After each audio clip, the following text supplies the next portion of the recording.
Hello, hello tout le monde, avec Boubou Chatak, le magicien. Voici une deuxième vidéo sur la commune de Paris, sur la procession catholique prise à partie par des antifascistes, toujours à Paris. Vous trouvez le lien de ma première vidéo sur la commune en bas. Et aujourd'hui, je vais vous parler de la malhonnêteté intellectuelle de ces deux journalistes intervenantes sur les plateaux télé et radio. Je parle Barbara Lefebvre, enseignante, et Charlotte Dornella. Quand on marche au but de Chaumont, on est sur 1300 cadavres de communards qui ont été assassinés au but de Chaumont.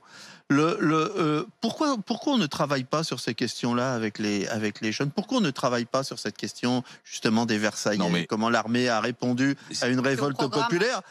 Oui, je sais que c'est au programme, mais je trouve que c'est complètement con. Parce que je pense que peut-être si les gens connaissaient vraiment l'histoire et le nombre de morts, Les 20 000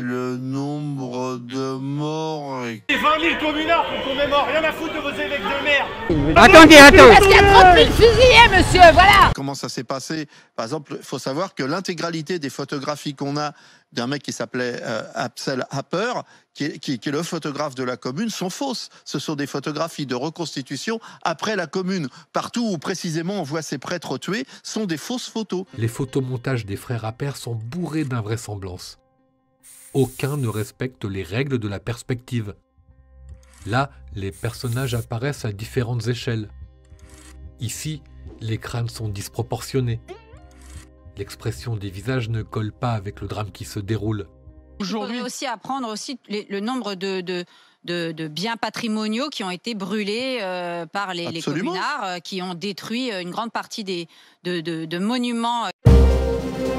C'est un mensonge par omission. Ce que Barbara Lefebvre ne dit pas, c'est que ces ruines de biens patrimoniaux et de monuments sont certes le fait des communards, mais aussi de l'armée allemande qui a largement détruit la capitale en janvier 1871. Lorsque le Jules, à la Chambre des députés, terrorisé par la possibilité d'une victoire socialiste aux élections, pactise avec la Prusse, les Catalans leur emboîtent le pas. Le deal était simple. Nous vous offrons l'Alsace et la Lorraine à condition que vos canons pointent les faubourgs de Paris.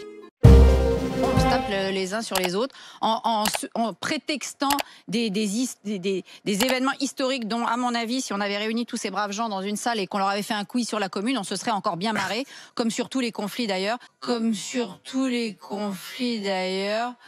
Il y en a certains, moi je les enfermerais bien 5 minutes pour leur faire un petit quiz d'histoire et rigoler un coup. Faire un petit quiz d'histoire et rigoler un coup. Avec toi comme prof, alors. Ouais, voilà. Pas que. Hein. Et Étienne, on fait ça en binôme. Oui, parce que question d'objectivité. Madame Barbara Lefebvre, comme dans votre habitude, vous exprimez ici un mépris de classe et un mépris social pour maintenir le désordre dans la société et faire plaisir à ceux qui vous payent. Je vous invite à aller faire un tour dans ma chaîne. Vous allez voir que dans les manifestations que j'ai filmées, il y a des citoyens intègres, plus instruits et plus intelligents que vous. En plus de la violence dont on fait preuve à la fois ces antifas et puis certaines personnes se revendiquant de la commune précédemment, s'ajoute une ignorance crasse de la période qu'ils prétendent commémorer ou incarner. Et donc, regardez l'histoire en face, il n'y a aucun problème. Demander pardon aujourd'hui au nom d'actes qui ont été faits dans le passé par d'autres personnes que nous, c'est discutable en tout cas comme procédé.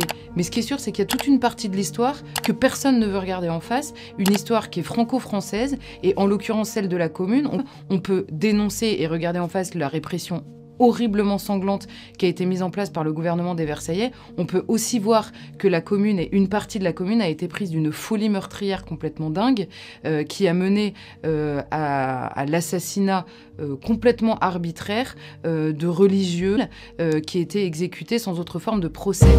Pourquoi dans les deux vidéos, les deux intervenantes sont allergiques aux statistiques de cette parenthèse historique de la commune de Paris 1871? Pourquoi le nombre de morts de la commune est-il une question taboue?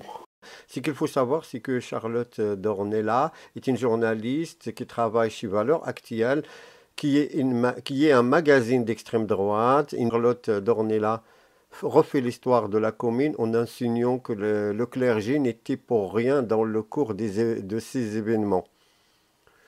Pour reprendre vos mots, C'est discutable en tout cas comme procédé.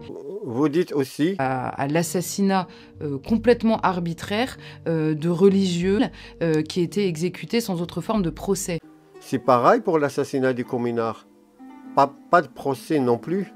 Vous voulez regarder en face une partie de l'histoire, ok. Et regardez la réalité des images truquées. Il faut se demander pourquoi se méfier et haïr ce triptyque maléfique encore et encore aujourd'hui. Bourgeoisie, aristocratie, clergé. Pourquoi il y a eu des membres de l'Action française dans le SO, les services d'ordre de cette procession attaquée? C'est des fachos. Ouais. Il y avait des gens de l'Action française dans le service d'ordre. C'est des fachos.